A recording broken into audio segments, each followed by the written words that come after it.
Hahaha, apa kabar sahabat YT artikel 2? Kali ini saya akan membacakan lanjutan alur cerita kisah Aditya yang berpura-pura miskin. Tapi, sebelum mendengarkan kisah ceritanya, silahkan cari posisi yang nyaman dan jauhi keramaian. Dan jangan lupa pasang headsetnya. Dan inilah alur cerita kisah Aditya anak bos besar yang berpura-pura miskin. Episode 63. Kisah Aditya anak bos besar yang berpura-pura miskin. Melihat Kartika mengatakan ini, rival tidak bisa menahan tawa. Ya, saudari Kartika, saya hampir lupa. Ternyata Farah bukan orang biasa. Saya benar-benar takut sekarang. Rival tersenyum dan menatap Aditya. Farah benar-benar tidak tahan lagi. Dia akan sangat marah jika dia tinggal di sini lebih lama lagi. Ayo pulang. Farah menarik Aditya dan hendak pergi. Aditya juga merasa bahwa tidak perlu tinggal di sini. Dan benar-benar tidak perlu berdebat dengan orang-orang yang tidak tahu malu ini. Semua hasil akan diketahui pagi hari besok. Aditya dan Farah pergi. Bu, kenapa kamu belum pergi? Farah menyapa Dahlia ketika dia sampai di pintu. Dahlia tidak mudah diprovokasi. Dengan kemarahan di dalam hatinya. Bagaimana dia bisa menahannya seperti ini? Kalian kembali dulu. Ibu harus memberi penjelasan malam ini. Dahlia berteriak kepada Farah. Farah menggelengkan kepalanya tanpa daya. Dia juga tahu apa karakter ibunya. Sekarang ibunya sangat marah. Ayo pergi. Farah berkata dengan lembut kepada Aditya. Lalu turun. Setelah tiba di lantai bawah, Aditya mencari tempat tanpa siapapun dan memanggil Rianti. Victor sedang memulihkan diri di rumah sakit. Dan Aditya tidak mau merepotkannya. Tuan, apakah Anda punya perintah? Suara manis dan menawan Rianti terdengar di telepon. Saya beritahu kamu agar segera mencabut posisi rival sebagai manajer umum di perusahaan internasional. Dan anak ini tidak akan diizinkan masuk ke perusahaan selama setengah langkah di masa depan. Perintah Aditya. Rianti di ujung telepon terkejut. Tetapi dia tidak berani mengajukan pertanyaan lagi. Jadi dia berulang kali mengatakan setuju. Aditya menutup telepon. Kembali ke mobil. Dan masuk ke mobil bersama Farah. Sebelum menyalakan mobil, Aditya menyadari bahwa Farah menangis sedih. Aditya dengan ringan memegang tangan halus Farah dan berkata dengan lembut. Besok kamu akan pergi bekerja seperti biasa. Dan kamu masih akan menjadi manajer umum di perusahaan IMIP. Farah gemetar setelah mendengar ini. Dan mengangkat wajahnya untuk melihat Aditya. Dia tidak tahu apakah dia harus mempercayai Aditya atau tidak. Jika itu benar-benar seperti yang dikatakan Aditya, maka dia tidak perlu malu. Lagi pula, dia juga seorang wanita yang menginginkan kehormatan. Aditya, mengapa kamu begitu yakin? Farah menatap Aditya. Melihat wajah Farah yang cantik, hati Aditya berdesir. Istrinya benar-benar cantik. Dan pada saat ini, matanya begitu lembut dan begitu menyentuh. Apakah kamu percaya padaku? Aditya bertanya pada Farah sambil tersenyum tipis. Farah ragu-ragu sejenak. Lalu mengangguk dan berkata, semua orang tidak percaya padamu. Tapi aku mau percaya. Hanya apa? Hanya aku ingin kamu menjadi laki-laki sejati di masa depan. Saya tidak mau kamu diejek lagi. Saya harap suami saya adalah lelaki perkasa. Farah menggigit bibirnya dengan ringan. Dan dia menangis ketika mengatakan ini. Hati Aditya sangat tersentuh. Selama lebih dari 3 tahun, Farah menderita ejekan yang tak terhitung jumlahnya karena dia. Karena latar belakang keluarganya yang miskin. Dan Aditya pincang sebelumnya. Berapa banyak penghinaan dari dunia luar yang dia terima. Saat dia dihina, hati Farah mungkin lebih tidak nyaman. Memikirkan hal ini, Aditya berbalik. Merasa bersalah pada Farah. Dan lebih tertekan. Aditya dengan lembut membantu Farah menyeka air mata dari wajahnya. Aditya merasakan kelembutan di dadanya.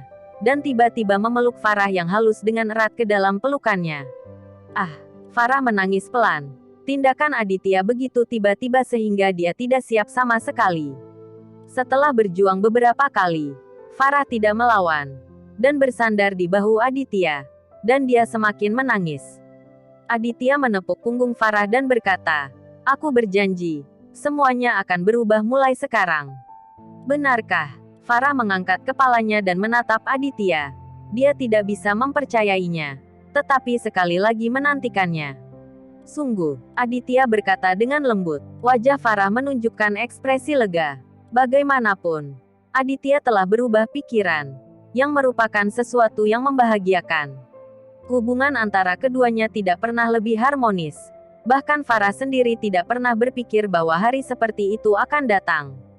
Buka pintunya. Pada saat ini, Dahlia berteriak di luar mobil dan mendesak Aditya untuk membuka pintu. Farah menghela nafas lega. Dia benar-benar khawatir ibunya ada di dalam dan akan berkelahi dengan keluarganya. Aditya membuka pintu mobil dan Dahlia duduk di kursi belakang dengan marah. Ini benar-benar membuatku kesal. Dahlia sangat marah sehingga dia duduk di belakang dan melampiaskan amarahnya. Bu, tidak perlu marah pada mereka. Ayo pulang dulu. Farah dengan cepat membujuk. Kamu mau pulang kemana? Rival berkata. Ayo ke perusahaan malam ini. Dahlia menggelengkan kepalanya dengan marah. Pergi ke perusahaan. Farah juga melebarkan matanya. Ya, bukankah Aditya baru saja mengatakan bahwa rival bahkan tidak akan bisa memasuki Universe International besok? Rival harus membawa kita untuk memverifikasinya sekarang. Bajingan kecil ini. Mengapa dia menjadi orang yang sombong? Dahlia dengan kejam menggertakkan giginya. Farah menggelengkan kepalanya tanpa daya. Berpikir bahwa Aditya akan berubah dan tidak akan lagi dipermalukan dirinya. Tetapi rival hendak menamparkan wajahnya. Rival sekarang adalah manajer umum Universal International. Bagaimana mungkin dia bahkan tidak bisa masuk ke perusahaan? Aditya, cepat dan pulang. Kita tidak akan bermain dengan rival. Farah meyakinkan Aditya bahwa dia benar-benar tidak ingin Aditya kehilangan muka di depan orang lain. Aditya mengerti apa yang dipikirkan Farah. Pada saat ini, dia tersenyum ringan dan menunjuk ke bagian depan mobil. Sudah terlambat. Lihat itu. Farah mendengar kata-kata itu dan melihat ke depan mobil. Rival dan Kartika berjalan keluar sambil berbicara dan tertawa. Di belakang mereka, orang tua Kartika dan Herman ikut. Kakak ipar, malam ini aku akan memberimu kesempatan untuk membuktikan dirimu. Ayo. Ke Universal International. Rival memandang Aditya di dalam mobil dengan jijik, dengan seringai di wajahnya. Ya, Aditya, aku harus menonton acara yang semarak ini malam ini. Untuk melihat bagaimana kamu tidak bisa memasuki alam semesta. Hehe. Kartika memutar pinggulnya dan berjalan ke depan mobil, menatap Aditya dengan menggoda. Itu akan seperti yang kamu inginkan. Aditya tersenyum ringan. Dan dengan kibasan yang indah, mobil itu bergegas keluar. Semuanya masuk ke dalam mobil. Rio, cepat, kejar bajingan ini. Dan jangan biarkan mereka pergi. Nurul mendesak Rio. Rio membawa sekelompok orang ke dalam mobil. Dia benar-benar mendengarkan kata-kata istrinya dan melaju cepat di belakang mobil Aditya. 20 menit kemudian, kedua mobil tiba di Universal International. Rival yang pertama keluar dari mobil. Dia sangat percaya diri, sangat menyegarkan menjadi manajer umum Universal International dalam beberapa hari terakhir. Bahkan Victor dan Rianti sangat sopan padanya.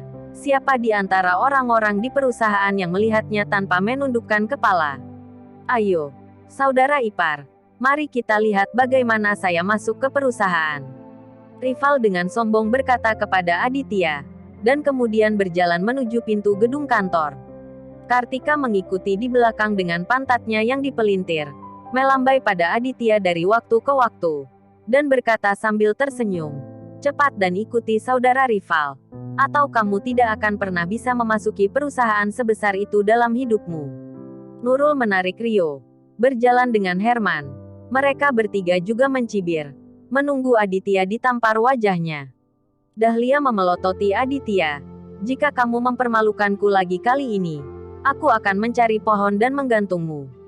Aditya mengabaikan Dahlia, memegang tangan Farah, dan ikut di belakang orang-orang ini. Lepaskan tanganmu. Untuk apa kamu meraba-raba? Dahlia menepis tangan Aditya, mencegahnya berpegangan tangan dengan Farah. Aditya benar-benar tidak bisa berkata-kata kepada ibu mertua ini.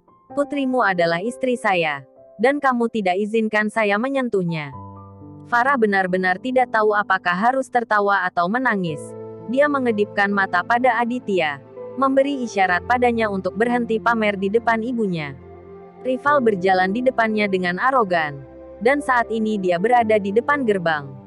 Yang membuatnya aneh adalah 6 satpam yang ada di dalam melihat kedatangannya, dan segera mengambil tongkat estafet dan berlari keluar dari dalam, berbaris berjajar, dan berdiri di depan pintu.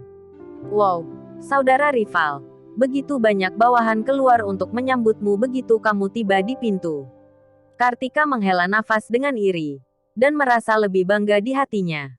Melihat kembali ke Aditya, saya berpikir dalam hati bahwa kamu adalah penjahat yang memaksa. Rival memiliki status yang sangat tinggi di perusahaan. Beraninya kamu mengatakan bahwa rival bahkan tidak dapat memasuki pintu perusahaan. Ketika Herman melihat ini, kesombongannya sangat puas. Dia tidak pernah bermimpi bahwa putranya akan memiliki keberuntungan hari ini. Kakak, kamu tahu, perusahaan besar berbeda. Penjaga keamanan tahu aturannya dengan baik. Herman dengan bangga memamerkannya kepada Nurul. Nurul mengangguk lagi dan berkata dengan menyanjung, "Ya, rival benar-benar menunjukkan wajahnya kepada keluarga kita." Bersambung.